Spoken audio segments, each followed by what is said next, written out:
Under the shadow of treachery, the Imperium spiraled deeper into chaos. Horus, once the brightest star among the Emperor's sons, had unleashed a civil war whose tremors reached every corner of the galaxy. As the heresy burned on, the divide between loyalist and traitor became absolute.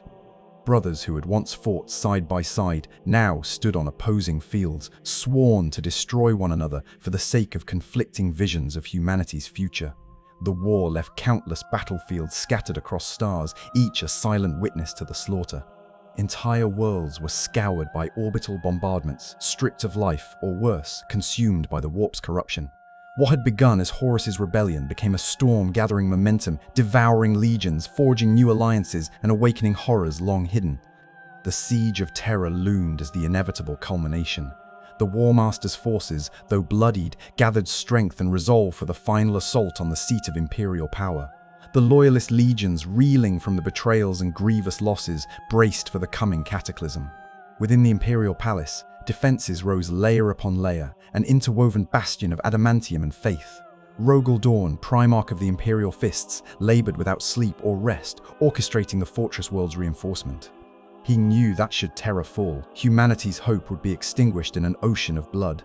Meanwhile, across the warp-torn Imperium, confusion reigned. Warp storms cut off communication. Rumors ran rampant, making trust a rare commodity. Some worlds welcomed the War Master as a liberator from the Emperor's oppressive vision.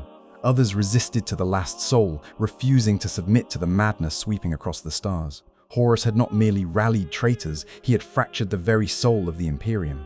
He spread doubt and fear, sowing seeds of dissent among loyalists and exploiting every perceived slight, every unresolved grudge between Primarchs. Key to Horus's growing influence were the dark promises whispered from the warp. Chaos offered power without limit, visions of a galaxy remade under new gods. Yet not all traitors succumbed for the same reasons. For some, like Lorgar and the Wordbearers, faith in chaos was absolute. For others, it was ambition, vengeance, or simply despair that led them to turn their blades against the Emperor.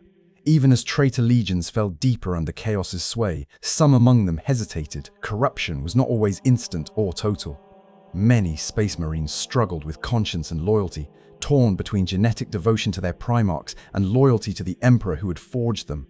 Throughout this grim descent, the Emperor remained upon the Golden Throne, locked away in his private chambers, pursuing his mysterious Webway project. His absence fueled speculation and bitterness among his sons. Some felt abandoned. Others grew resentful that the Emperor no longer led his armies as he once had. Horus used these sentiments as weapons sharper than any blade. As the heresy gathered momentum, key battles bled the Imperium dry. The Dropsite massacre on Istvan V had seen the loyalist legions led into a trap. Legions thought to be allies revealed their treachery mid-battle, slaughtering their own brothers in a tide of betrayal. The Salamanders, Iron Hands, and Raven Guard were nearly annihilated, leaving deep scars on the loyalist cause. The scale of destruction became difficult to comprehend. Worlds that had been part of the Imperium for centuries were purged, bombed, or left to chaos corruption. Cities burned, their citizens slaughtered for refusing to bend the knee to new masters, or converted into cultists chanting prayers to dark gods. The warp roared with laughter as the blood of billions fed its insatiable hunger. Despite the War Master's growing power, cracks appeared even within his alliance. Primarchs, each driven by personal goals or unique visions, were not easily controlled. Horus was forced to balance the competing ambitions of beings like Angron, whose rage could erupt without warning, or Fulgrim, whose pursuit of perfection teetered on madness. Magnus of the Thousand Suns had tried to warn the Emperor, only to become an outcast for his transgressions. His psychic intrusion into the Imperial Palace had shattered wards and jeopardized the Emperor's secret projects. In the aftermath, Russ and the Space Wolves were unleashed to bring Magnus to heel on Prospero, driving another wedge between once brotherly legions.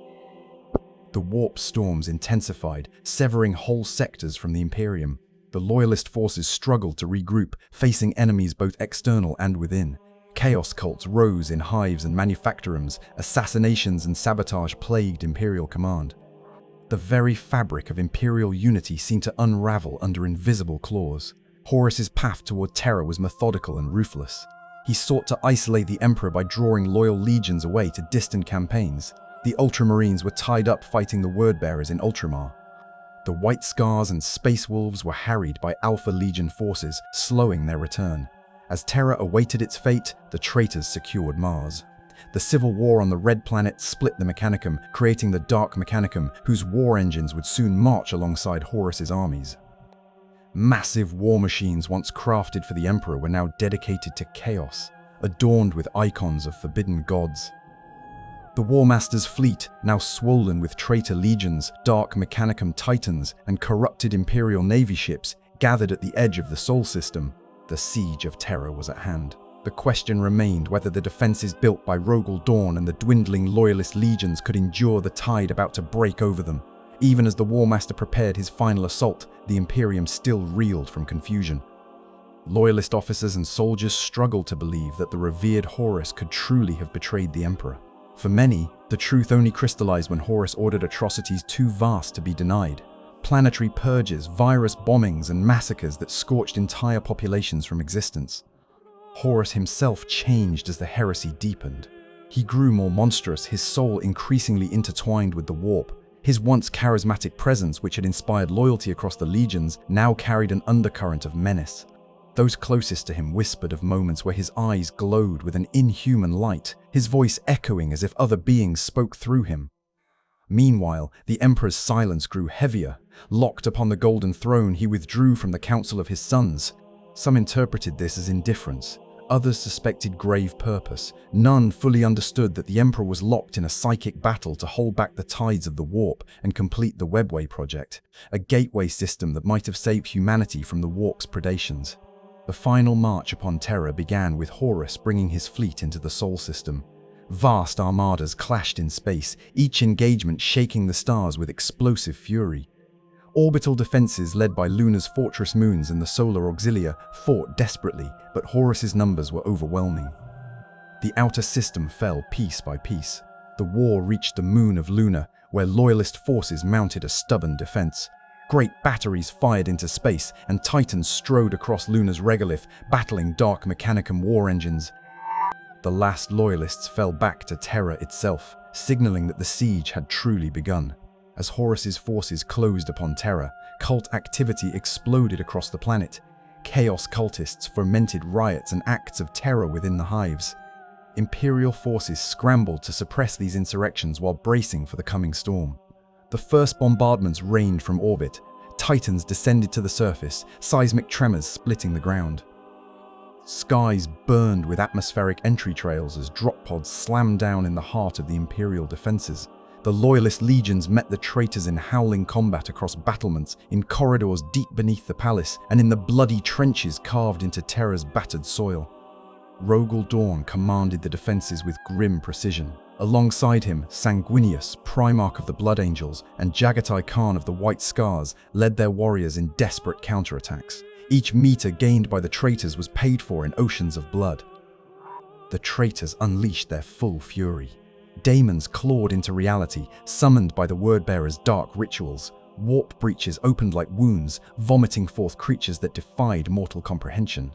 Loyalist troops, even the transhuman Space Marines, fought with dwindling morale, battered not only by physical warfare, but by the psychic horrors that came with chaos. The Eternity Gate, the final entrance to the Emperor's inner sanctum, became the focal point of the struggle. It was there that Sanguinius fought heroically, standing as a shining beacon against the darkness. Horus, impatient and sensing time slipping away, lowered the shields on his flagship, the Vengeful Spirit, inviting the Emperor to confront him directly. The Emperor accepted, teleporting aboard with his chosen warriors. What followed was a brutal, close-quarters fight through corridors choked with traitor marines and warp-spawned horrors. The Emperor and Horus met in a final, tragic confrontation. The War Master, swollen with warp power, raged against the man who had once been his father and master. Though Horus's power was vast, the Emperor held back, still hoping to save his son. It was only when Sanguinius fell, struck down by Horus's own hand, that the Emperor realized Horus was utterly lost. With a psychic fury that could shatter suns, the Emperor unleashed his full might, destroying Horus utterly. Not merely killing his son's body, but erasing his soul from existence so that the dark gods could never reclaim him. The psychic shockwave of Horus's death rippled across the battlefield, scattering daemons, shattering warp manifestations, and sowing chaos among the traitor ranks. But the cost was unspeakable.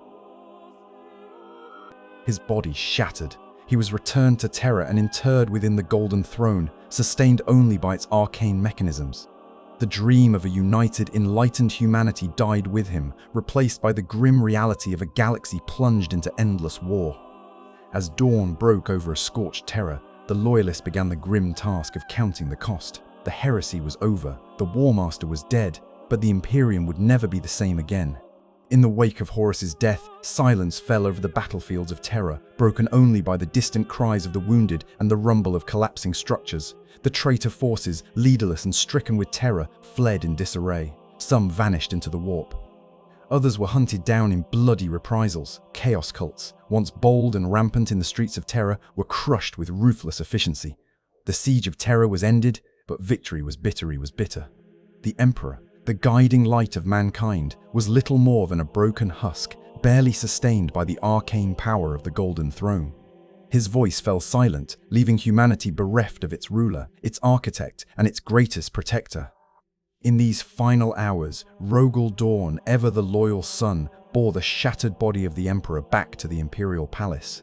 Malcador the Sigillite, who had sustained the Emperor's secret projects and shielded the Imperium's psychic defenses, had sacrificed himself to hold back the warp in his master's stead. His body was reduced to ash upon the Golden Throne, leaving behind only a legacy of silent heroism. As word spread across the stars, Loyalist forces reeled from grief and exhaustion. Primarchs returned to Terra, some injured, some embittered, all forever changed by the betrayal and carnage they had witnessed. The cost of the heresy was immeasurable. Entire legions lay shattered. The galaxy was littered with the ruins of once proud civilizations. Robut Gilliman, Primarch of the Ultramarines, arrived too late to take part in the defense of Terra, but quickly grasped the desperate situation. With the Emperor incapacitated, the Imperium teetered on the brink of collapse. Gilliman, with his gift for organization and lore, stepped into the vacuum of leadership, determined to prevent the Imperium from dissolving into chaos and civil war. The Loyalist legions began to pursue the traitor remnants across the stars. This period became known as the Great Scouring, a relentless campaign to drive the traitor legions from Imperial space and root out their hidden cults and enclaves. The traitors, though battered and leaderless, fought with desperation, knowing the Imperium would show no mercy. The Eye of Terror became a refuge for the defeated traitors, a realm where the warp bled into reality, granting them sanctuary in twisted new forms. Within this maelstrom, they would plot their eventual vengeance, becoming the seeds of the perpetual threat that chaos would pose to the Imperium for millennia to come. Amid the turmoil, the Loyalists faced the monumental task of rebuilding. Worlds had been devastated beyond recognition. Populations were decimated. Records were lost in the fires of war. The Imperial infrastructure lay in tatters. Amidst this chaos, Gilliman undertook the reorganization of the Adeptus Astartes, instituting the Codex Astartes to prevent any one legion from amassing the power that Horus once wielded. Under the Second Founding, the great legions were broken into smaller chapters, each 1,000 warriors strong, each autonomous yet bound to the Imperium's defense. Some Primarchs, like Rogel Dawn, resisted this dissolution of their legions, seeing it as an insult to their honor and legacy. But the necessity was undeniable. No single force could ever again be allowed the power to challenge the Imperium from within. The High Lords of Terra rose as the new rulers of humanity. Comprising military commanders, ecclesiastical figures, and bureaucratic leaders, they governed in the Emperor's name. The High Lords became the voice and hand of the Imperium, interpreting the silent will of the Emperor through visions, auguries, and political necessity. Yet the Imperium had changed. The age of enlightenment and rationalism that the Emperor once envisioned faded. The Imperium grew into a state defined by fear, faith, and ruthless control. Where once the Emperor forbade worship, now his image became the cornerstone of a galaxy-spanning religion. The ecclesiarchy proclaimed him the God Emperor of mankind, and countless worlds erected cathedrals in his honor. While some saw this as a betrayal of the imperial truth, others believed it was the only way to unify the masses and guard against chaos's insidious whispers. Faith became both shield and shackle. To question was to invite suspicion of heresy. The Inquisition rose from the shadows, tasked with rooting out any hint of chaos corruption, Xenos influence, or treachery. Technology, too, became shrouded in mystery and superstition. The Adeptus Mechanicus declared many forms of knowledge forbidden, locking away secrets that once drove the Imperium's technological might. Innovation slowed, replaced by ritualistic maintenance of ancient machines whose workings were no longer fully understood. As the galaxy entered the new era, the scars of the heresy were everywhere. Half the Emperor's sons had turned traitor. Their legions, now twisted into Chaos Space Marines, waged eternal war from the Eye of Terror. The Loyalists, diminished but resolute, swore to stand vigil against them forever. Humanity emerged from the heresy, bloodied, traumatized, and changed in ways no one could fully measure. The Emperor had won, but it was a victory steeped in sorrow and unimaginable cost. The light of the Grey Crusade, once so bright, now flickered behind walls of paranoia, secrecy, and faith. And so the Imperium of Man stood at the threshold of a new age, a fortress besieged, driven forward by a dying god's last will, determined to endure despite a future darkened by endless war. Across the battered stars, the Imperium began the long and grueling process of purging its wounds. The Great Scouring raged on as loyalist forces hunted the traitors from world to world, eradicating any remaining pockets of rebellion. The once great legions of the traitor Primarchs fragmented, many fleeing into the Eye of Terror where the warp's shifting tides would hide and sustain them. There, within that monstrous rift in reality, they rebuilt under the watchful gaze of the dark gods, plotting the downfall of the Imperium they once swore to protect. Worlds loyal to Horus and the traitors were subjected to merciless vengeance.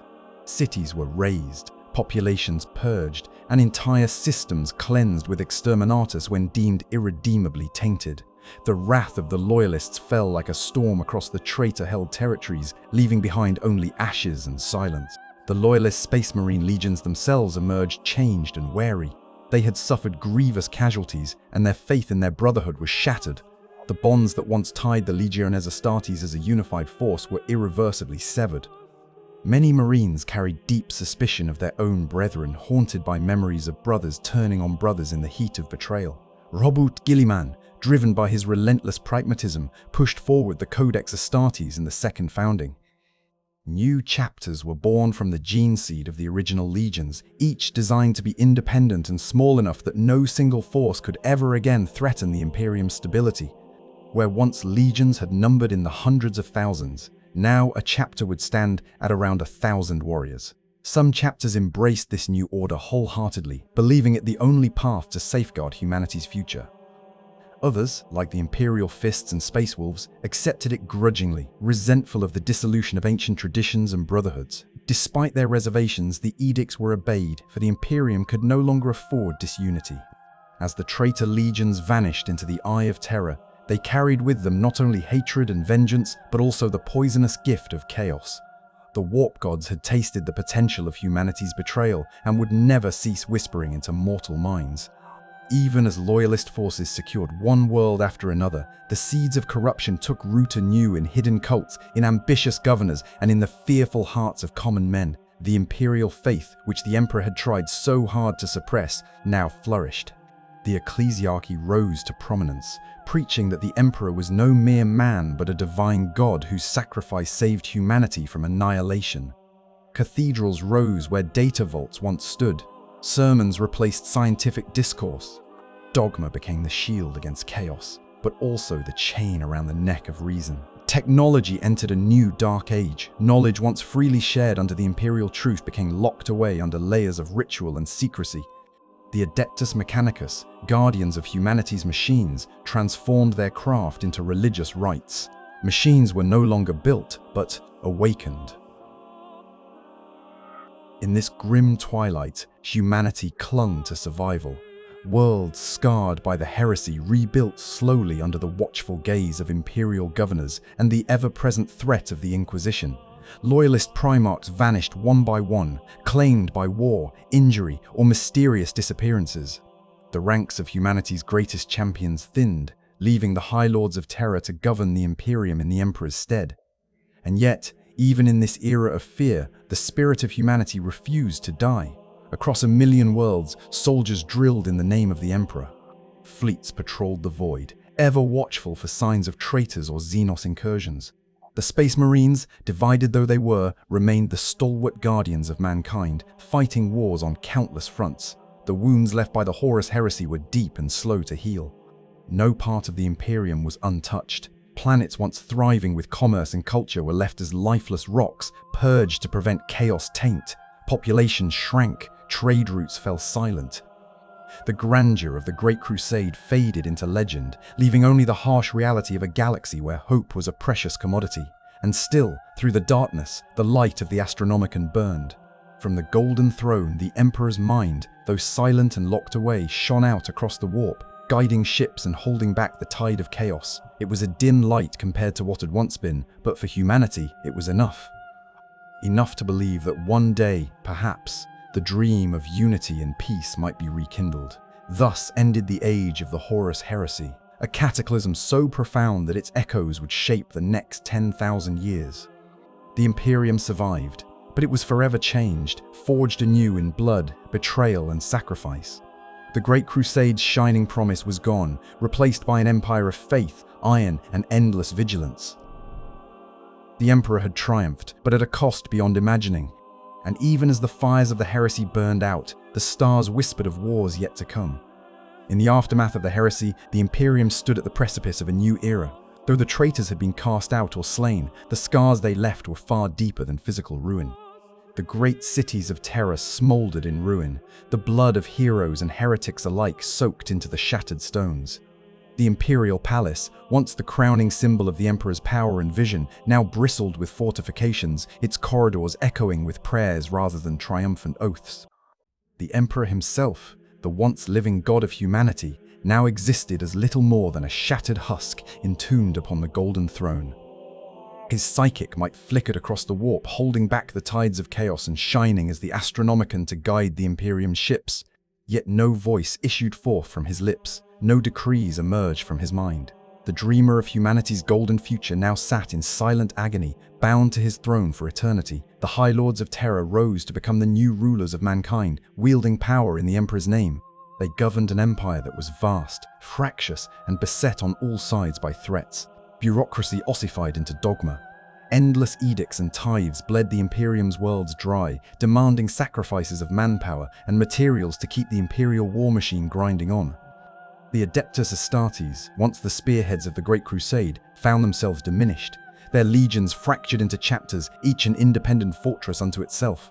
The bonds of legionhood were gone, replaced by suspicion and the strict tenets of the Codex Astartes. No single commander would ever again wield the power Horus once held. The pain of that betrayal ran too deep for such trust to ever return. Throughout the galaxy, the Mechanicum, now known as the Adeptus Mechanicus, tightened its grip on technology. Once partners in forging a bright future, they had become keepers of secrets, treating innovation as sacrilege and casting the knowledge of the past into rituals and incantations. The engines of war still roared, but fewer and fewer truly understood the machines they tended. Religious fervor surged.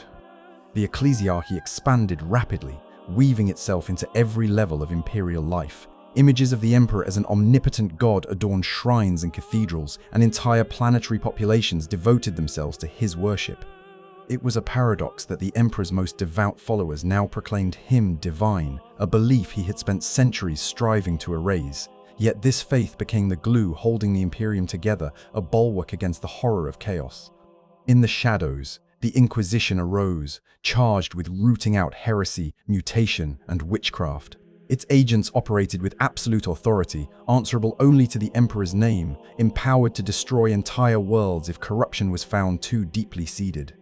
Their eyes turned not only to external threats but inward, ever vigilant for signs of treachery among humanity's own ranks. The traitor Primarchs who survived fled into the Eye of Terror, their legions broken yet deadly. There, the warp swallowed them, reshaping them into monsters in service to the dark gods. From the Eye, they launched raids, black crusades, and whispered corruption into mortal ears. Their hatred for the Imperium remained undimmed, festering in the abyss. And while the Imperium wrestled with the aftermath, new perils emerged. The Xenos empires, long suppressed under the Great Crusade, regained strength. Eldar craftworlds glided like silent ghosts through the void, striking unseen. Orc warlords gathered enormous hordes, hungry for conquest. New threats, like the Tyranids and the Necrons, lurked at the fringes of known space, destined to one day become existential nightmares. But the Imperium endured. Scarred, paranoid, and brutal, it survived because it had no other choice. Humanity had stared into the abyss of its own annihilation and refused to let go of existence. The Emperor's Imperium, no matter how twisted from his original dream, stood as mankind's shield. Thus, the curtain fell on the age of the Horus Heresy. In its place rose the age of the Imperium, a realm built upon sacrifice and vigilance, forever haunted by the shadows of its own past, and ever poised upon the brink of 1,000 new wars. In the centuries that followed, the Imperium struggled to rebuild from the devastation of civil war. The Great Scouring swept the traitor forces from Imperial territory, as loyalist Space Marine chapters and Imperial fleets pursued them into the Eye of Terror and beyond. Countless battles were fought across dead worlds and shattered star systems. Yet the traitor legions were never wholly destroyed. They melted into the warp, becoming raiders, warlords, and prophets of damnation. Their black ships would return time and again, sowing fresh destruction and feeding the endless cycle of war. Robout Guilliman, Primarch of the Ultramarines, took on the monumental task of reorganizing the Imperium's structure. He authored the Codex Astartes, fragmenting the mighty Legiones Astartes into smaller, more controlled chapters of roughly 1,000 Space Marines each. It was a measure to prevent any single commander from ever again wielding power equivalent to Horus. Though fiercely opposed by some Primarchs, this division became law. Many chapters complied, while others only partially adopted the Codex's strictures, sowing seeds of division that would echo through the millennia. The Adeptus Mechanicus, still reeling from the civil war known as the Schism of Mars, redoubled its secrecy. Technology, already shrouded in superstition, became even more rigidly guarded. Entire forge worlds turned inward, transforming into fortified bastions of machine worship. Innovations stagnated. Each new weapon or starship pattern was cloaked in centuries of ritual as the priesthood of Mars guarded knowledge from both Xenos and their fellow humans. Meanwhile, the ecclesiarchy rose to even greater prominence. Where once religion had been outlawed under the imperial truth, faith now spread like wildfire. The memory of the Emperor's sacrifice on Terra and the catastrophic events of the heresy fueled a zealous belief in his divinity. New orders of priests, confessors, and militant preachers fanned the flames of devotion. Monolithic cathedrals rose on countless worlds, and the worship of the Emperor as God became the unifying creed of humanity. The imperial bureaucracy expanded into a labyrinthine network of departments and offices, each devoted to collecting tithes, overseeing planetary governance, and maintaining imperial order. Corruption flourished in the shadows. Petty rivalries and power struggles unfolded in the Senate of Terror and within the Adeptus Administratum, even as worlds burned at the fringes of imperial space. Among the most secretive creations of the post-Heresy Imperium was the Inquisition. Founded on the Emperor's direct orders before his interment upon the Golden Throne, the Inquisition existed outside all conventional hierarchies. Its agents wielded limitless authority, empowered to judge, investigate, and eliminate threats both internal and external. Heretics, mutants, witches, and daemons found themselves hunted without mercy. Entire worlds were sometimes condemned to exterminatus if deemed beyond salvation. Beyond the Imperium's borders, the galaxy seethed with dangers. The orcs, ever drawn to conflict, surged in brutal green tides. Eldar craftworlds skulked in the void, their dwindling people seeking to avert extinction while manipulating humanity to their ends. The Necrons began their long, silent awakening in hidden tombs across countless worlds. And rumors spread of something new and utterly alien drifting toward the galaxy, a hunger vast enough to consume stars themselves. Yet for all the darkness, the Imperium endured. Across 1,000,000 worlds, humanity clung to life and purpose, however brutal the cost. The name of the Emperor became a shield and a sword, a rallying cry that kept despair at bay. The Astronomicon still shone across the warp, a beacon guiding Imperial fleets through nightmare storms. And though he no longer spoke, the Emperor's silent vigil from the Golden Throne remained humanity's final hope against the endless night. So ended the Age of the Heresy and began the long, grim march of the Imperium, a civilization locked in eternal war, driven by faith, fear, and the memory of a golden dream that had slipped through humanity's fingers. From the ashes of the Horus Heresy, the Age of the Imperium truly began. Though victorious, the Imperium bore scars so deep that they would never fully heal. The Emperor's body lay shattered upon the Golden Throne, sustained only by the arcane machinery of the Mechanicus and the constant sacrifice of psychers whose souls fed the Astronomican's light. He became both a silent god and a prisoner of his own empire, unable to intervene directly in mortal affairs. The High Lords of Terror assumed the burden of ruling the Imperium in his name. This council, composed of representatives from powerful imperial institutions, the Administratum, the Ecclesiarchy, the Adeptus Mechanicus, the Adeptus Astartes, and others, held authority over humanity's countless worlds. Yet with such vast power came endless politics, schemes, and factional conflicts. Loyalty to the Emperor remained absolute, but interpretations of his will differed wildly among those who claimed to speak for him. Meanwhile, the surviving loyalist Space Marine legions, now divided into chapters, spread across the galaxy to enforce Imperial rule. The Ultramarines and their numerous successor, chapters became a stabilizing force, leveraging Guilliman's doctrines to establish order and defend Imperial territories. Other chapters retained their own traditions, sometimes straying far from the Codex's rigid structures. The traitor legions, driven into the Eye of Terror, festered and plotted their revenge. Chaos had claimed them utterly, transforming them into warped echoes of their former glory. Each incursion tested the resilience of humanity and left new scars on the already bleeding Imperium. Outside the Eye, the warp remained turbulent. The psychic storms unleashed during the heresy persisted, isolating regions of the galaxy for centuries at a time. Communication and travel became hazardous, causing entire systems to vanish from Imperial records or descend into anarchy. In these lost worlds, new cults, petty empires, and Xenos threats arose, challenging Imperial forces whenever contact was re-established. The Ecclesiarchy, empowered by humanity's need for faith in the face of horror, grew into a mighty religious empire. Its priests, confessors, and militant orders spread across the stars, preaching the divinity of the Emperor and purging heresy wherever they found it. The Imperial Creed became both a beacon of hope and an instrument of ruthless control, ensuring unity while crushing dissent with fire and sword. The Adeptus Mechanicus continued its endless quest to recover ancient knowledge, hunting for fragments of lost standard template constructs, STCs, and forbidden technologies. Their forge worlds became citadels of industry and secrecy, each guarded by legions of Skitarii soldiers, towering titans, and techpriests whose flesh had long since given way to machine. As millennia passed, the threats to humanity multiplied. Orc, W-A-A-G-H, erupted with terrifying frequency, sweeping entire sectors into war. Eldar raiders struck seemingly at random, their enigmatic motives shrouded in secrets. Tyrannid hive fleets began to appear at the galaxy's edge, consuming all in their path. And rumors persisted of the Necrons awakening in hidden tomb worlds, cold and merciless as death itself. Through it all, the Imperium remained locked in an endless cycle of war, sacrifice, and grim determination. Countless worlds fell, only for new ones to be brought into the fold. Armies rose and died by the millions. Heroes were born and perished, their names lost to time. Yet despite the darkness, a single truth bound humanity together, a belief, however desperate, that the Emperor protects.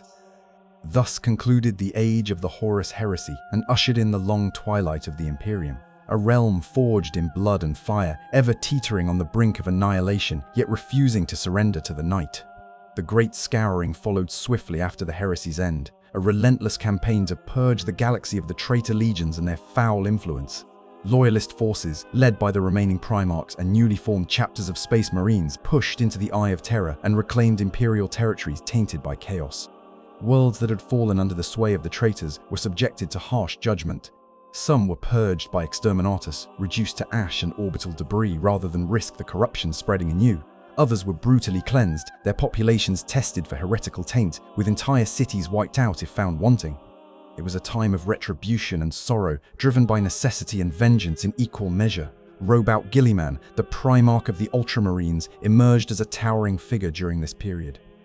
Recognizing that no single individual should ever again wield power equivalent to Horus's command, he proposed sweeping reforms to prevent another catastrophe.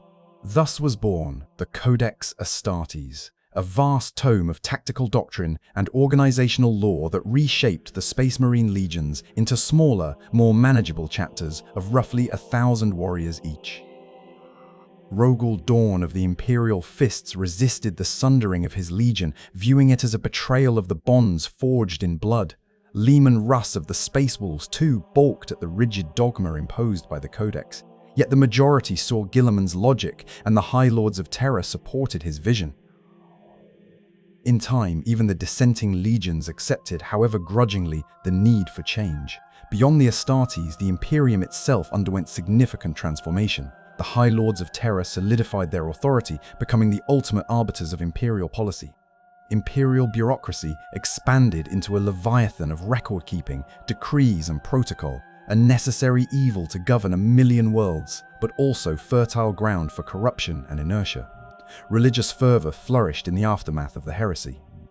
The ecclesiarchy rose to prominence, preaching that the emperor was not merely a man, but a god to be worshipped. Cathedrals and shrines sprang up across the stars, and the imperial creed became a unifying force, rallying humanity under a single faith. This stood in stark contrast to the emperor's original vision of a rational, secular imperium, but in a galaxy beset by horrors, faith offered solace and purpose. Their numbers were diminished, but their hatred burned brighter than ever. Warp storms provided cover for raids and black crusades, each aimed at destabilizing the Imperium and corrupting new worlds. Xenos threats too grew more pronounced. Orcs multiplied without end, drawn to war like moths to flame. Eldar continued their cryptic interventions, pursuing agendas known only to themselves. The Tyranids loomed on the galaxy's edge, an all-devouring hunger inching ever closer. The Necrons stirred in their tombs, cold machineries of death awaiting the moment to reclaim the stars. Through it all, the Emperor remained entombed upon the Golden Throne, a silent sentinel whose psychic might keep the Astronomicon blazing across the warp. He was both the heart of the Imperium and a stark reminder of its fragility. His silence was deafening, leaving the High Lords and countless Imperial servants to interpret his will, a process that spawned doctrines, dogmas, and contradictions in equal measure. Thus did the Imperium of Man enter a new era, an age of iron resolve, ceaseless war, and dwindling hope. Humanity stood united, yet perpetually on the brink of destruction. The fires of the Horus Heresy were extinguished, but their embers glowed still, casting long shadows over the Imperium's future. The scars left by the Horus Heresy were etched not only into the galaxy, but into the soul of humanity itself. Where once the Legiones Astartes had been revered as shining exemplars of imperial strength, they were now regarded with a mix of awe and suspicion. The idea that even demigod Primarchs could fall to treachery was a wound from which the Imperium would never fully recover. The newly formed chapters of Space Marines took up vigil over humanity's domains, each a fortress unto itself. Some retained the traditions of their parent legions, preserving the legacy of brotherhood and ancient oaths. Others reinvented themselves entirely, forging new identities to distance themselves from the shame of the past. Black shields and silent wanderers roamed the stars, warriors severed from their chapters or legions, seeking redemption in endless war. As the Imperium reorganized, so too did the forces of chaos. Within the Eye of Terror, the traitor legions carved out domains steeped in nightmare. Time flowed erratically in the warp. Decades in real space might pass as mere moments or centuries in the Eye. This timeless realm became a crucible for the traitor legions, shaping them into even darker and more fanatical reflections of their former selves. Horus's death left a void that no single traitor Primarch could fill. Rivalries and feuds erupted among the traitors, fracturing their unity. Yet they were united by one truth, their hatred for the Emperor and the Imperium. Each legion, each warband plotted its own path to vengeance, launching raids, spreading cults, and fomenting rebellion wherever Imperial vigilance slipped. In the shadows of the Imperium, the Inquisition rose as a secretive and merciless arm of Imperial power. Born of the Emperor's final commands and forged during the aftermath of the heresy, its agents hunted heresy, alien corruption, and the taint of chaos without mercy. Entire worlds vanished under exterminator's orders if deemed beyond salvation, sacrifices offered to protect the wider Imperium. Meanwhile, the ecclesiarchy expanded its grip. The imperial cult's teachings solidified into rigid dogma. The Emperor, once adamantly portrayed as a secular ruler, was now worshipped as the divine savior of mankind. Pilgrims thronged cathedral worlds, seeking absolution or visions of the god Emperor. To question his divinity was heresy, to worship another deity was a death sentence. Faith became the mortar holding the Imperium's crumbling walls together, but also a spark that could ignite fanaticism and civil unrest. The Adeptus Mechanicus, ever obsessed with preserving ancient technology, retreated deeper into secrecy and ritual. Technology became as much religion as science, its mysteries cloaked in prayers and rites. The loss of Mars during the heresy had shown how devastating divided loyalty could be, and ever since, the Mechanicus walked a thin line between cooperation and isolation. Throughout this turbulent rebuilding, whispers of new threats spread. Rumors told of monstrous hive fleets devouring entire star systems, of metallic legions awakening from beneath dead worlds, of the Eldar weaving destinies in unseen webs. And all the while, the warp seethed with malice, its storms swallowing ships, its voices seducing the minds of men. Yet despite the monumental losses, the Imperium endured. Its people, battered and scarred, clung to the hope that humanity would not perish amidst the stars. The Emperor, silent and immobile, still radiated power enough to shield the Astronomicon, the psychic beacon that guided Imperial vessels through the madness of the warp. So ended the Age of Heresy and began the Age of the Imperium, a time of relentless war, of sacrifice without end, and of a fragile flame of hope flickering against an endless night. The galaxy would never again know the dream of unity that the Emperor once envisioned. Instead, it would know only vigilance, faith, and the ceaseless struggle for survival in a universe determined to extinguish mankind's light. The Age of the Imperium dawned beneath a sky still blackened by the smoke of betrayal. In the corridors of the Imperial Palace, the High Lords of Terror gathered in solemn conclave, the weight of the Emperor's silence pressing upon every decision they made. They were now the stewards of humanity, tasked with preserving the dream of a unified race, even as that dream slipped further into myth. Across 1,000,000 worlds, the scars of civil war lingered. Vast cities lay in ruins, hive spires toppled like broken spears. Once fertile worlds were reduced to lifeless rocks by virus bombing or scoured clean by exterminators. Billions were dead, and yet billions more endured, rebuilding amidst rubble, driven by the iron faith that the Emperor watched over them still. Within the warp, the Chaos Gods exulted in their victory and defeat alike. Though Horus was gone, the seeds of heresy had been sown deep. Daemons clawed at the veil between worlds. Cults whispered forbidden prayers in darkened streets. Traitor legions, driven from Imperial space, lurked in the Eye of Terror, emerging like predators to strike at the Imperium's flanks before vanishing again into the roiling chaos.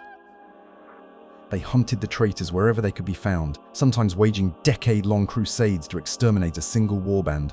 The Black Templars launched endless campaigns of vengeance. The Ultramarines imposed strict discipline and order, seeking to rebuild not only their own ranks, but the entire Imperium's military structure. Yet loyalty was no guarantee of peace. Suspicion stalked the halls of power. No chapter, no officer, no planetary governor was above question.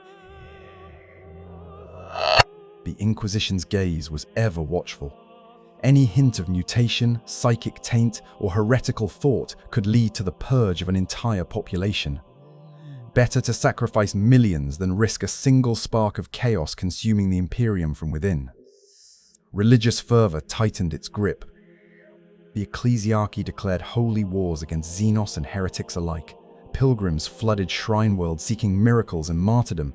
Giant statues of the Emperor rose above cathedrals whose stained glass windows depicted not just his triumphs, but also the punishment of the faithless. The Imperial Creed was hammered into every citizen's mind from birth, a shield against the seductions of chaos, but also a tool for control, wielded without hesitation. The Eldar, enigmatic and ancient, pursued cryptic purposes, sometimes aiding humanity, sometimes leading it to ruin.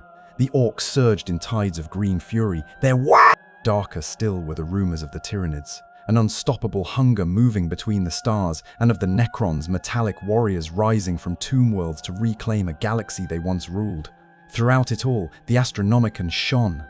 Dimmer than before, its light flickered like a dying star, but it remained humanity's lifeline through the warp. At its center, the Emperor's shattered body sat immobile upon the Golden Throne. His will was silent, his mind trapped between life and death, yet his psychic might still form the Imperium's ultimate shield. Though the Emperor's voice was stilled, his Imperium endured, a monument to sacrifice and stubborn hope. And so the age of the Imperium rose from the ashes of the heresy. The galaxy rolled onward into darkness, lit by the flames of endless war.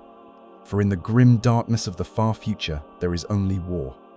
Though the Horus Heresy had ended, the echoes of its devastation were everywhere. The High Lords of Terror inherited a realm torn asunder by conflicting ideologies, poisoned loyalties, and shattered faith. Their first acts were equal parts desperate and pragmatic, to secure the Astronomicon, to root out the remnants of treachery, and to ensure no Primarch or any commander could ever again wield power enough to break the Imperium's spine. The legions that had stood with the Emperor were devastated, some reduced to mere companies. The Salamanders, Raven Guard, and Iron Hands had been all but annihilated. Even the mighty Ultramarines, though spared the worst of the fighting, were scattered across the eastern fringes, unable to return in time to Terra's defense. The legions were split into chapters, each 1,000 strong, beholden to their own master rather than a single lord who might one day seek the Emperor's throne. It was a decision many surviving Primarchs opposed, but the logic was undeniable. Never again would so much power be entrusted to so few. Alongside this restructuring came the Codex Astartes, Guilliman's exhaustive tome of doctrine and discipline. To some, it was a lifeline in an age of uncertainty, a way to prevent the chaos that had nearly consumed the Imperium. To others, it was a yoke, a cold, inflexible code that stripped away the ancient brotherhoods and traditions of the legions. Still, the Codex became the standard, the foundation of all future Astartes chapters. The loyalist Primarchs who remained grappled with the aftermath in their own ways. Vulcan vanished into the void. Corvus Corax retreated into the shadows, consumed by shame for his legion's losses and his own failures. Jagatai Khan pursued the Dark Eldar into the webway and never returned. Leman Russ departed on a final quest, vowing to return for the Wolf Time when the Imperium would need him most. In the absence of their Gene Fathers, the newly formed chapters looked to their chapter masters for guidance. The burden of command fell to men who had once been brothers in war but were now leaders in an Imperium that no longer knew whom to trust.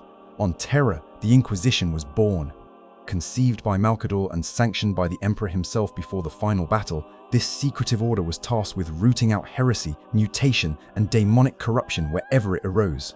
In the centuries to come, the Inquisition would become a force beyond any other, empowered to act without limit in the Emperor's name. Meanwhile, the ecclesiarchy grew bolder. Though the Emperor had forbidden worship of himself as a god, his death, or something near to it, left a vacuum no secular truth could fill. Across the Imperium, countless millions clung to the only certainty they had left, the belief that the master of mankind had ascended, not died, and that their faith would shield them as his armies once had. With each passing decade, that belief hardened into doctrine. The Imperial Creed, once heresy, became orthodoxy. Those who dared deny the Emperor's divinity found themselves exiled or executed. It was a bitter irony that the man who had fought so long to purge superstition would be enshrined as the God Emperor of humanity. Yet faith alone could not rebuild what had been broken. Reclaiming the worlds lost to Horus and his traitors became the great endeavor of the Age of Rebirth. The Ultramarines led campaigns across the Segmentum Ultima, while the Blood Angels, the White Scars, and the Imperial Fists scoured star systems for any remaining warbands of the Sons of Horus, the Word-Bearers, the Death Guard, and the others who had betrayed them. These were the years known as the Great Scouring, a time of vengeance without mercy. Worlds that had harbored traitors were burned clean. Any who survived the initial conquest were often condemned to lifelong penance or obliterated in a final cleansing bombardment. And yet, for all the retribution, the Eye of Terror remained a wound that could not be closed. The traitor legions withdrew there to lick their wounds and plot their return. The warp storms that ringed it kept Imperial fleets at bay. In time, this region would become the Imperium's eternal bane, a festering rift from which black crusades would spill again and again over the next 10 millennia. As the last embers of the heresy cooled, the Imperium's leaders turned to the question of legacy. The Emperor's broken body was sustained by the Golden Throne, but none could say how long it would last. Though his psychic presence guided humanity still, the truth was that the Imperium was now without its architect. And so the Age of the Imperium began, an era defined not by the certainty of the Great Crusade, but by the memory of all that had been lost. A galaxy forever changed by betrayal, united only by faith in a god who never wished to be worshipped, and by the unending resolve to endure, no matter the cost. The new era dawned grimly. Across the void, signal buoys crackled to life again, relaying fragmented calls for aid and reports of strange warp phenomena. The warp storms that had flared violently during the heresy began to subside in patches, opening tenuous routes through which loyalist fleets could push outward once more. But what they found beyond the fringes of Imperial space was a galaxy changed forever. Whole systems had vanished into silence.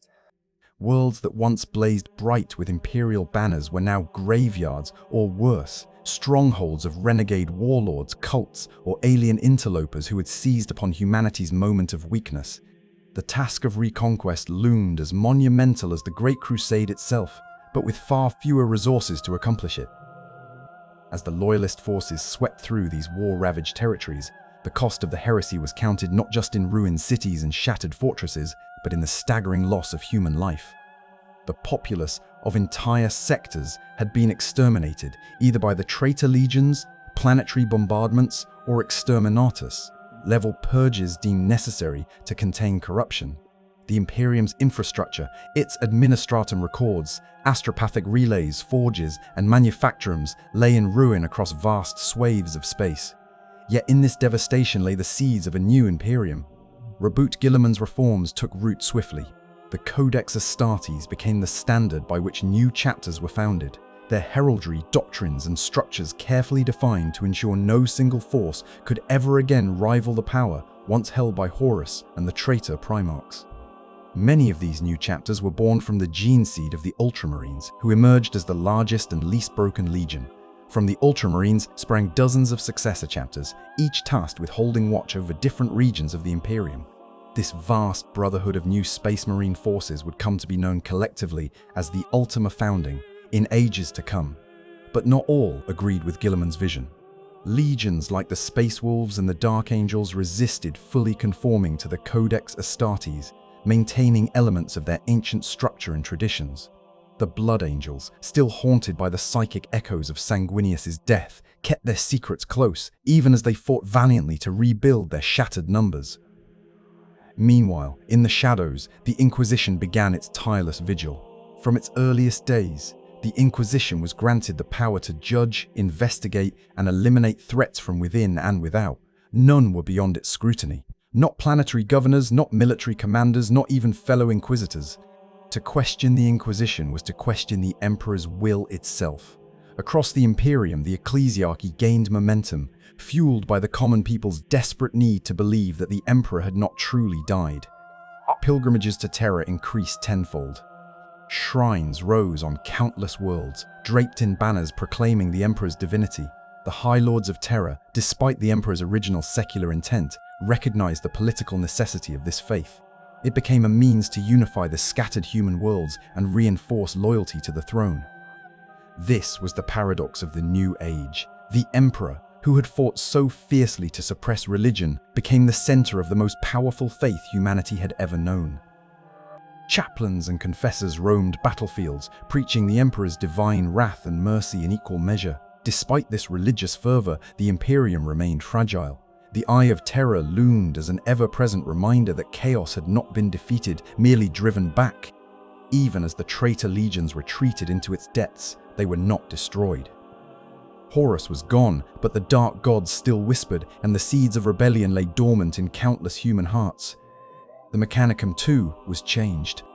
Mars had been torn apart by civil war during the heresy, and the dark schism between the Loyalists and the Dark Mechanicum left scars that would never fully heal.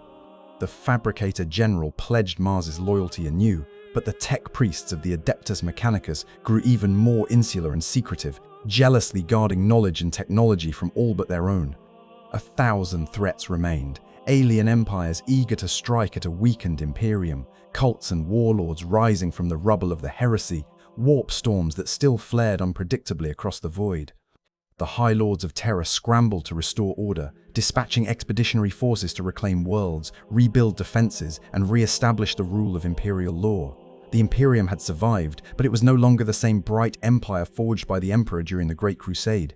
It was an empire forever scarred by betrayal, fear, and paranoia, a realm held together by faith and ruthlessness in equal measure. And though the Horus Heresy had ended, the true age of darkness, the Imperium as we know it, was only just beginning. Across this battered Imperium, the echoes of the heresy continued to ripple outward like shockwaves. The surviving loyalist Space Marine legions struggled to piece themselves back together, often absorbing refugees from shattered brotherhoods, integrating Black Shields, those lone warriors who had cast off their legion colors in shame or secrecy, and hunting down traitor holdouts wherever they could be found. The newly minted chapters, formed under Guilliman's decree, were scattered across the stars. Some were assigned to fortress monasteries on crucial border worlds. Others were dispatched as rapid response crusading forces, prepared to quell insurrections, Xenos invasions, or cult uprisings at a moment's notice. Each new chapter carried with it not only the gene seed of its parent legion, but also fragments of tradition, grudges, and unspoken truths that tied them to the cataclysm of the heresy. Yet even in the Imperium's most secure heartlands, there was no true peace. Reports filtered back to Terra of entire sectors turning inward, cutting off contact for fear of infiltration. Planetary governors hesitated to answer summons from the High Lords, unsure if the calls were genuine or traps set by traitors masquerading as Imperial authorities. Astropathic relays, rebuilt piece by piece, carried warnings as often as pleas for aid. In the warp, psychic tides remained turbulent. The fabric of reality was still raw and torn in places where the traitor legions had unleashed demonic incursions. Warp storms flared unpredictably, swallowing whole convoys or splitting entire star systems off from Imperial contact for decades at a time. One of the most haunting legacies of the heresy was the Eye of Terror itself, a region of swirling warp energy, a scar in real space through which daemons and traitor marines might emerge at any time. The Eye became a festering wound upon the galaxy, a place of nightmares where time and physics twisted unpredictably, and where the traitor legions gathered to rebuild, plot, and await their chance to strike anew. Meanwhile, the ecclesiarchy grew ever more powerful. At first, many among the nobility and military were uneasy about the rising tide of religious fervor, but the common people, traumatized by the heresy, hungered for hope and certainty. They needed to believe the Emperor had not died, but instead ascended, watching over humanity as a god. Sermons declared the Emperor's sacrifice on Terra the ultimate proof of his divinity, and thousands flocked to new shrines erected in his name. This religious zeal became a double-edged sword. It offered stability and unity in an Imperium desperately in need of both, but it also birthed new fanaticisms, inquisitions, and purges. Accusations of heresy or consorting with chaos could now lead to the swift and brutal eradication of entire populations. The witch hunts of the early age of the Imperium were fierce and merciless, leaving paranoia to fester in every hive city, forge world, and agri-colony. The Adeptus Mechanicus, too, was changed. The scars of the Schism of Mars lingered deep within the cult of the machine god. Though Mars remained loyal in name, the dark knowledge and forbidden technologies developed by the Dark Mechanicum were never truly purged. Rumors persisted of hidden manufactorums producing profane machines, war engines inscribed with twisted runes, and secret experiments that skirted the edges of chaos. For the High Lords of Terra, ruling this Imperium was a Herculean task. They became masters of bureaucracy and political intrigue, forever balancing the demands of the Imperial military, the Adeptus Mechanicus, the ecclesiarchy, and the Inquisition. Their power was enormous, but so was their fear. For every policy, every decree carried the risk of igniting rebellion or revealing hidden traitors. As the Imperium tried to heal, alien threats pressed in from all sides. The Orcs, ever hungry for battle, surged into Imperial space, sensing weakness. Eldar raiders struck at isolated worlds, seeking ancient secrets or vengeance. New horrors, once kept at bay by the might of the Great Crusade, began to slither out of the darkness. Tyrannid hive fleets not yet fully known, Necron tomb worlds stirring from eons long slumber, and nameless void, born terrors lurking in the gulfs between stars. Despite all this, the Imperium endured. Driven by dogged human resilience, by space marines sworn to eternal war, and by an increasingly fanatical faith in the God Emperor, humanity clawed its way back from the brink. Yet the scars of the heresy never truly healed. They remained etched into the culture, the politics, and the very soul of the Imperium. Every fortress monastery bore relics from those dark days. Every chapter master carried memories of brothers lost to treachery.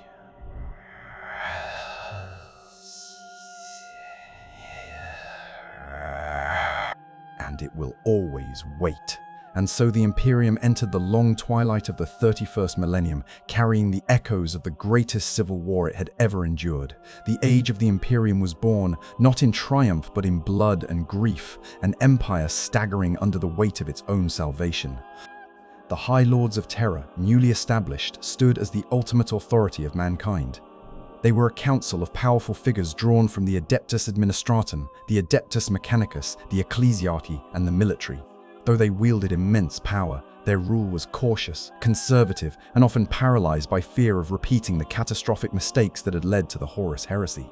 From the High Lords flowed the orders that shaped the future of humanity. Great campaigns were launched to reclaim worlds that had fallen into chaos during the heresy. Astropathic choirs screamed messages across the stars, directing fleets, ordering compliance, and delivering decrees.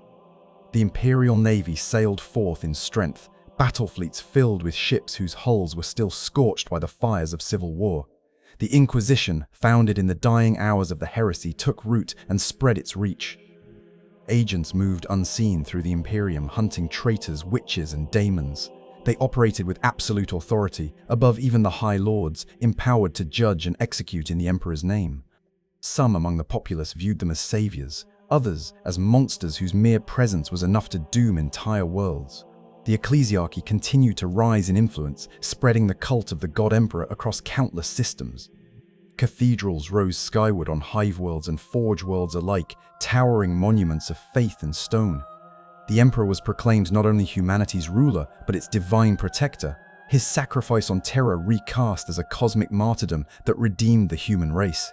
This growing religious fervor cemented unity among many, but also sowed seeds of fanaticism and fear. Heresy hunts became increasingly common. Entire populations vanished under suspicion of harboring chaos cults. No longer was the Imperium merely a secular state dedicated to survival and order. It was now a theocratic empire, its devotion as rigid as its rule. Even as the Imperium reorganized and rebuilt, the traitor legions vanished into the eye of terror. From that swirling maelstrom of raw warp energy, they would plot, scheme, and occasionally surge forth to strike at the Imperium. Horus was dead, his name cursed for eternity, but the forces he unleashed were far from defeated. The traitors carried with them the bitter lessons of the heresy and the desire for vengeance.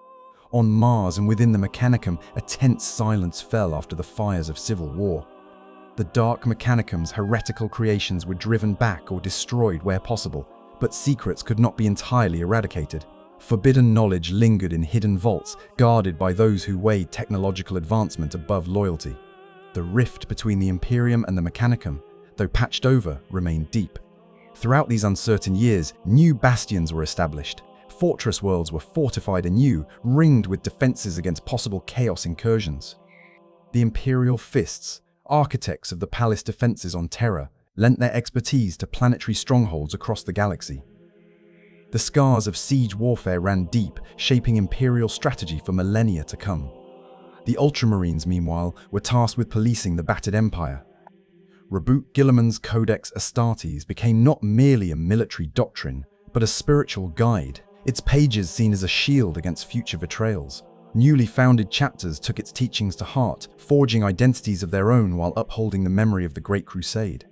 Yet beneath all the rebuilding and proclamations of faith, the heresy's trauma lingered. Worlds once loyal and thriving were now silent and empty. Space Marine legions once united under a single banner were sundered, their numbers decimated and their trust fractured. Even among loyalists, suspicions festered. Who had truly remained faithful? Who might yet harbor doubts, hidden grudges, or dark pacts? And so the age of the Imperium began, a time of vigilance, suspicion, and relentless war. The galaxy seemed darker than ever, for mankind had seen how close it had come to extinction, not by alien claws, but by the hands of its own heroes. The Emperor, entombed upon the Golden Throne, could no longer walk among his people. He existed now as a beacon in the warp, guiding ships through the starless void and shielding humanity from the worst horrors beyond reality's veil. His silence, however, left a vacuum that would be filled by bureaucracy, dogma, and endless conflict. But still, the Imperium endured. The tale of the Horus Heresy closed, leaving behind a galaxy forever changed. The age of the Imperium stood ready to unfold, a saga of grim survival, relentless war, and a fragile hope that somehow, amidst the stars, humanity might yet prevail. Though the war was over, the consequences of the Horus Heresy would echo through the ages. The Great Scouring began, a savage and merciless purge in which the loyalist space marines, imperial fleets, and newly empowered Inquisition swept across the galaxy to drive the traitor forces back into the Eye of Terror. It was an age of retribution, fueled by vengeance and the urgent need to reclaim worlds defiled by chaos. Legions shattered by betrayal now hunted their own fallen kin, eager to wipe the stain of treachery from their history. Worlds that had turned to chaos were obliterated without hesitation. Exterminatus was declared again and again, reducing once thriving planets to dust and glass under the searing fury of orbital bombardments. Billions perished in these purges, victims of either chaos corruption or imperial retribution. The traitor legions retreated into the Eye of Terror, where time and reality twisted into impossible geometries. There, they established dark empires ruled by warlords who bore the bitter scars of their defeat. From these nightmarish strongholds, they would launch black crusades, seeking vengeance, souls, and the destruction of the Imperium they had once fought to build. Among the Imperium survivors, distrust lingered. No legion was entirely free of suspicion. Even those who had fought most fiercely for the Emperor were watched closely. The Inquisition's agents traveled in silence, seeking the slightest whisper of heresy. Chaplains preached the Imperial creed with fervor, branding any deviation as the first step toward ruin. The Adeptus Astartes underwent a fundamental transformation. Roboute Guilliman, seeing the danger of concentrating so much power into vast legions under a single Primarch, issued the Codex Astartes. The legions were divided into smaller, more flexible chapters, each no more than 1,000 space marines strong. It was a measure designed to prevent another Horus from ever commanding the might of half the Imperium's armies. This second founding reshaped the Adeptus Astartes forever. New chapter names, colors, and heraldry arose, each carving out its own legacy and traditions. Many Marines grieved the loss of their ancient legion identities, but others embraced the chance to forge new paths. The sons of Guilliman, in particular, became the tireless exemplars of the Codex, setting the standard for all who followed. The Adeptus Mechanicus, too, faced its own reckoning. The Dark Mechanicum's betrayal during the Heresy had revealed how dangerous unfettered technological ambition could be. The tech priests grew more insular, shrouding their knowledge in secrecy. Forbidden sciences and arcane devices were locked away in vaults beneath Martian soil, guarded by labyrinthine wards and legions of Skitarii. Yet whispers persisted of hidden cults within the Mechanicus, still yearning to reclaim the dark knowledge of the warp. On Terra, the High Lords of Terra consolidated their authority. The Emperor, now a silent and immobile presence on the Golden Throne, could no longer give direct guidance. The High Lords ruled in his stead, interpreting his supposed will through fragments of psychic emanations and ancient decrees. Over time, they grew into a bureaucratic juggernaut, wielding immense power but increasingly distant from the common people they governed. Religion became the glue holding the Imperium together. The ecclesiarchy rose to dominance, spreading the imperial cult to the farthest reaches of the galaxy. Priests proclaimed the Emperor as a divine god, the savior of mankind. This belief offered comfort and unity, but also stoked fanaticism. Heresy hunts raged across the stars. Billions lived and died under the gaze of the Church, terrified of whispers that might brand them traitor or witch. The Great Scouring finally slowed as the traitor legions pulled deeper into the Eye of Terror. The Imperium began to rebuild, but the cost was staggering. Entire sectors lay in ruin. Hive worlds were emptied of life, forge worlds burned, their ancient secrets lost forever. The scars of civil war ran deep in every institution and every mind, yet amidst the ruin, the Imperium endured. It grew rigid, repressive, and cold, but it survived. In the blackness between the stars, humanity clung to the Emperor's light as to a lifeline, believing that even if he could no longer walk among them, he still watched over his children. Thus ended the Horus Heresy, a cataclysm that had begun with brotherhood and ambition and ended with fratricide and fire. The Imperium that emerged from its ashes was not the shining empire the Emperor had dreamed of, but it was strong enough to stand. And in the grim darkness of the far future, that would have to be enough. A new age dawned, an age of vigilance, suspicion, and endless war. The Horus Heresy had left wounds so deep that 10,000 years would not suffice to heal them. The Imperium of Man entered the 32nd millennium scarred but determined, resolved never to allow such treachery again. While the galaxy continued to smolder with conflict, the High Lords of Terror worked to stabilize the realm. They restructured the Imperial military and political apparatus, ensuring no single individual could ever again amass the power Horus once wielded. The Adeptus Administratum grew in size and complexity, birthing a labyrinthine bureaucracy whose dictates reached every corner of the Imperium. The Inquisition, born in the dying days of the heresy, became the Emperor's most secretive weapon. Its agents answered to no one but the Emperor himself, empowered to root out heresy, mutation, and witchcraft wherever they found it. Their presence became a shadow that loomed over the Imperium, enforcing loyalty and fear in equal measure. Throughout the next centuries, the Adeptus Astartes carried out the Emperor's will, fighting wars on countless worlds. The second founding and subsequent foundings created hundreds of new chapters, each with its own culture and traditions. Though loyal, these chapters would remain ever watchful of one another, mindful that brother could again turn against brother. The Mechanicus, too, solidified its place. Though forever changed by the schism of Mars, the surviving loyal tech priests redoubled their oaths to terror. They guarded their secrets more fiercely than ever, perceiving knowledge itself as both the Imperium's salvation and its potential doom. The division between science and superstition blurred further, as machines were revered in increasingly religious terms. The ecclesiarchy grew into one of the most powerful institutions in the Imperium. The Emperor, once a ruler who rejected divinity, was now venerated as a god. Cathedrals rose on every hive world, statues of the Emperor adorned every plaza, and the Imperial Creed became the dominant faith across 1,000,000 worlds. But even in triumph, the Imperium's position was perilous. Xenos threats loomed larger than ever. The Orcs, ever a tide of green brutality, surged across sectors. Eldar craft worlds, enigmatic and aloof, weaved their own hidden agendas, sometimes striking at Imperial holdings without warning. Rumors persisted of ancient horrors awakening from millennia-long slumbers in the void, and there was always chaos.